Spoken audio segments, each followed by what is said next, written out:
ओंकार सतगुर प्रसाद। सेवा थोड़ी मांगन बहुता, मैल न पावे कह तो पौता।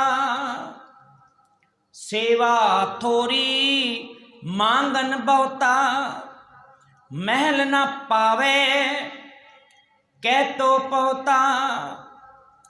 जो प्रेमाने तिनकी रीसा, कूड़े मूरख की हाठीसा।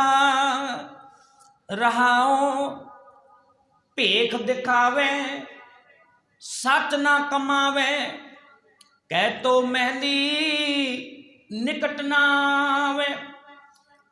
अतीत सदाए माया का माता, मन नहीं प्री कहे मुकराता।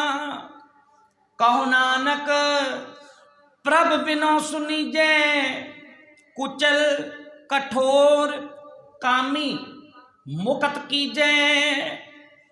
दर्शन देखे की वड्याई, तुम सुख दाते पुरख सुबाई। दर्शन देखे की वड्याई, तुम सुख दाते पुरख सुबाई। रहाओ दूजा। वाहिगुरु जी का खालसा, वाहिगुरु जी की फतेह। गुरु रूप गुरु प्यारी गुरु सवारी साध संगत जीओ, अज का पावन फरमान धन धन धन धन साहिब श्री गुरु अर्जन देव महाराज जी का उच्चारण किया। सेवा थोड़ी मांगन बहुता। कि इंसान के रंग न्यारे ने, सेवा थोड़ी करता है लेकिन इहदी मंगां जड़ियां ने वो बहुत ज़्यादा ने। तो जे दुनियावी रूप दे विच वेख्या जाए, साडे घर मकान बन रहा होवे, मजदूर लगे होण, मिस्त्री लग्या होवे, ते असीं शाम नूं 8 घंटे काम करा के 5-6 बजे उहदी दिहाड़ी दईए, तो वह कहे नहीं मैनू 8 घंटे की नहीं, मैनू तो 16 घंटे की दिहाड़ी चाहिए है, भावें मैं 8 घंटे काम किया है। तो साडा जवाब यही होना तेरा दिमाग ठीक है, की कह रहे जिहड़ा तू 8 घंटे काम किया है, 16 घंटे के पैसे काहदे मैं तेनों दे देवां। लेकिन इत्थे आके वही इंसान बदल जाता है, उहदे विचार उल्टे हो जाते हैं। सेवा उसने थोड़ी जी करनी है, किसी गरीब की मदद थोड़ी जी करनी है, लेकिन उसके बदले परमात्मा तो कितना कुछ मंग लेना है।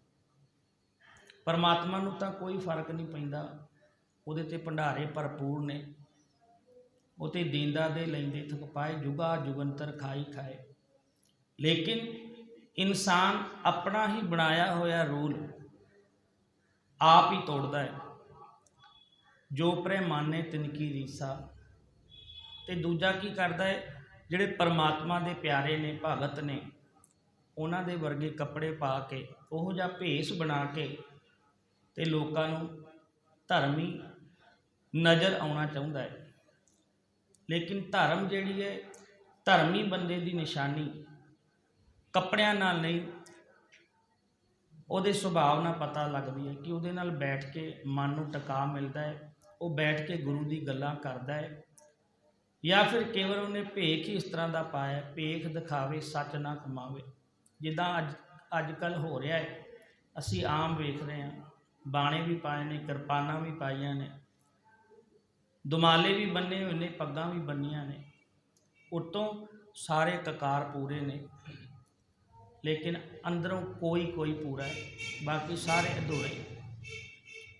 कई तो अमृत छक के कहते हुण साडे वर्गा कोई है ही नहीं, सारी दुनिया कमली है।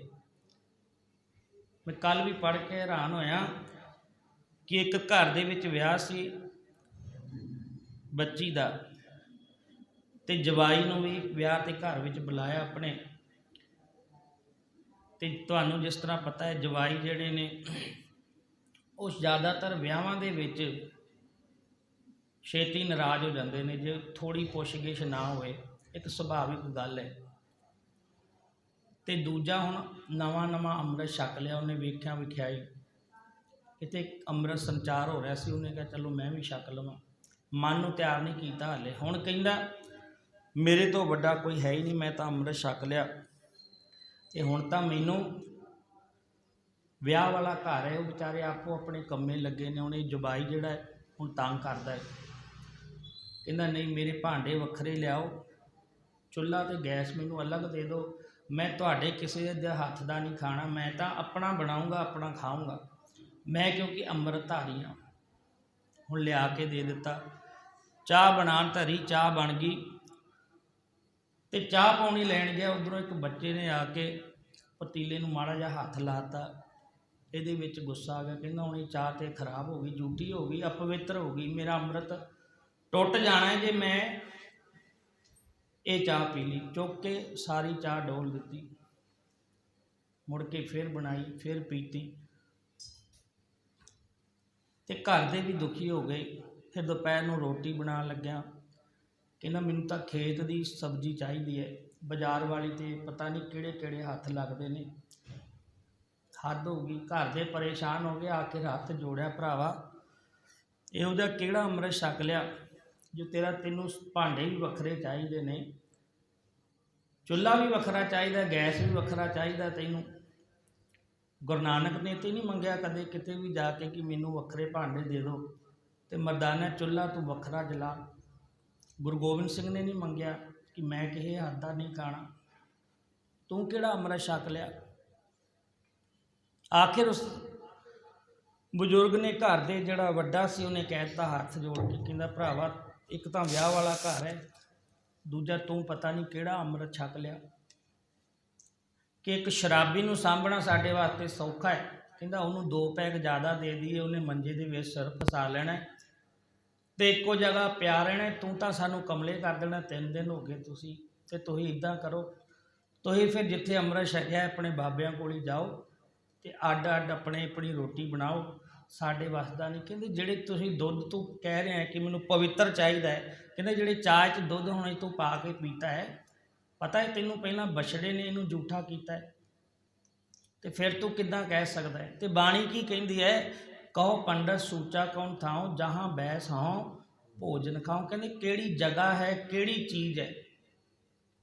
ਹੁਣ ਜਿਸ ਪਾਣੀ ਦੇ ਨਾਲ ਅਸੀਂ ਸਾਰੀ ਚੀਜ਼ਾਂ ਨੂੰ ਸਾਫ਼ ਕਰਦੇ ਹਾਂ ਅਤੇ ਕਹਿੰਦੇ ਹਾਂ ਇਹ ਸਾਫ਼ ਹੋ ਗਈ, ਅਤੇ ਜੇ ਉਹਦੇ ਵਿੱਚ ਜੀਂਦੇ ਜਾਗਦੇ ਕੀਟਾਣੂ ਨੇ ਤਾਂ ਹੀ ਅਸੀਂ ਫਿਲਟਰ ਲਾਏ ਹੋਏ ਨੇ, ਨਹੀਂ ਤਾਂ ਅਸੀਂ ਫਿਲਟਰ ਕਿਸ ਵਾਸਤੇ ਲਾਉਂਦੇ ਹਾਂ। ਅਤੇ ਉਹ ਜਿਹੜੇ ਜੀਵ ਜੰਤੂ ਨੇ ਉਹ ਉਸੇ ਪਾਣੀ ਵਿੱਚ ਖਾ ਵੀ ਰਹੇ ਨੇ, ਮਲ ਮੂਤਰ ਵੀ ਉਸੇ ਪਾਣੀ ਵਿੱਚ ਤਿਆਗ ਰਹੇ ਨੇ, ਭਾਵੇਂ ਉਹ ਸੂਖਸ਼ਮ ਜੀਵ ਨੇ ਲੇਕਿਨ ਉਹਨਾਂ ਦੇ ਵਿੱਚ ਵੀ ਜਾਨ ਹੈ। ਅਤੇ ਕਿਹੜੀ ਚੀਜ਼ ਇੱਦਾਂ ਦੀ ਹੈ ਜਿਹਨੂੰ ਸੁੱਚੀ ਇਨਸਾਨ ਸਮਝੇ, ਲੇਕਿਨ ਅੰਮ੍ਰਿਤ ਛਕ ਲਿਆ, ਲੇਕਿਨ ਗੁਰੂ ਦੀ ਵਿਚਾਰਧਾਰਾ, ਗੁਰੂ ਦੀ ਬਾਣੀ ਨੂੰ ਨਹੀਂ ਪੜ੍ਹਿਆ ਕਿ ਗੁਰੂ ਕੀ ਕਹਿੰਦਾ ਹੈ। ਗੁਰੂ ਨੂੰ ਪਵਿੱਤਰ ਸਰੀਰ ਨਹੀਂ ਚਾਹੀਦਾ, ਪਵਿੱਤਰ ਆਤਮਾ ਚਾਹੀਦੀ ਹੈ। ਧਰਮੀ ਸਰੂਪ ਨਹੀਂ ਚਾਹੀਦਾ ਗੁਰੂ ਨੂੰ। ਰਹਿਤ ਪਿਆਰੀ ਮੁਝ ਕੋ ਸਿੱਖ ਪਿਆਰਾ ਨਾ ਹੈ, ਉਹਨੂੰ ਤਾਂ ਸੱਚਾ ਸੁੱਚਾ ਸਿੱਖ ਚਾਹੀਦਾ ਹੈ। ਸੋ ਇਸ ਕਰਕੇ ਅਸੀਂ ਵੀ ਅਰਦਾਸ ਕਰੀਏ, ਦਾਤਾ ਕਿਤੇ ਅਸੀਂ ਵੀ ਸੇਵਾ ਥੋੜ੍ਹੀ ਅਤੇ ਮਾਂਗਣ ਬਹੁਤਾ ਵਾਲਾ ਕੰਮ ਨਾ ਕਰ ਲਈਏ। ਕਿਰਪਾ ਕਰੀ ਸਾਨੂੰ ਇੰਨੀ ਸੁਮਤ ਦੇਈ ਕਿ ਤੂੰ ਇੰਨਾ ਦਿੱਤਾ ਹੈ, ਅਸੀਂ ਹਜ਼ਾਰਾਂ ਜਨਮਾਂ ਤੱਕ ਵੀ ਤੇਰੀ ਸੇਵਾ ਕਰਾਂਗੇ ਤਾਂ ਵੀ ਤੇਰਾ ਅਹਿਸਾਨ ਨਹੀਂ ਉਤਾਰ ਸਕਦੇ, ਕਿਉਂਕਿ ਸਭ ਤੋਂ ਵੱਡੀ ਚੀਜ਼ ਜਿਹੜੀ ਤੂੰ ਦਿੱਤੀ ਹੈ ਉਹ ਹੈ ਮਨੁੱਖਾ ਦੇਹੀ। ਇਸ ਦਾ ਹੀ ਅਸੀਂ ਕਰਜ਼ਾ ਨਹੀਂ ਲਾ ਸਕਦੇ ਦਾਤਾ। ਹੋਰ ਤੂੰ ਰਹਿਣ ਵਾਸਤੇ ਛੱਤ ਦਿੱਤੀ, ਘਰ-ਬਾਰ ਦਿੱਤੇ, ਕੰਮਕਾਰ ਦਿੱਤੇ, ਬੱਚੇ ਦਿੱਤੇ, ਕਿੱਥੋਂ ਤੇਰਾ ਅਹਿਸਾਨ ਉਤਾਰ ਲਾਂਗੇ ਦਾਤਾ। ਕਿਰਪਾ ਕਰੀ ਕਦੇ ਵੀ ਅਹੰਕਾਰ ਨਾ ਆਵੇ ਅਤੇ ਆਪਣੇ ਨਾਮ ਦੀ ਦਾਤ ਸਾਨੂੰ ਬਖਸ਼ਿਸ਼ ਕਰੀ। ਸੋ ਇੰਨੀਆਂ ਬੇਨਤੀਆਂ ਪ੍ਰਵਾਨ। ਵਾਹਿਗੁਰੂ ਜੀ ਕਾ ਖਾਲਸਾ, ਵਾਹਿਗੁਰੂ ਜੀ ਕੀ ਫਤਿਹ। ਜਪੋ ਸਤਨਾਮ।